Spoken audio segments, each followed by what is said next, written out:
নমস্কার। কবি সুকুমার রায়ের লেখা কবিতা সৎপাত্র। শুনতে পেলুম পোস্তা গিয়ে তোমার নাকি মেয়ের বিয়ে। গঙ্গারামকে পাত্র পেলে জানতে চাও সে কেমন ছেলে? মন্দ নয় সে পাত্র ভালো, রং যদিও বেজায় কালো। তার উপরে মুখের গঠন অনেকটা ঠিক পেঁচার মতন। বিদ্যে বুদ্ধি বলছি মশাই, ধন্যি ছেলে আড্ডা বসায়। 19টি বার ম্যাট্রিক এসে ঘায়েল হয়ে থামেলে শেষে।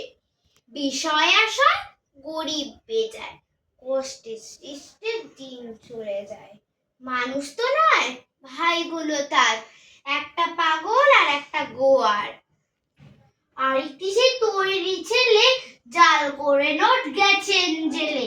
কনিষ্ঠটি তবলা বাজায়, যাত্রা দলে 5 টাকা পায়। গঙ্গারাম তো কেবল ভোগে পিলের জ্বর পাণ্ডু রোগে। কিন্তু তারা উচ্চ ঘর, কংস রাজের বংশধর।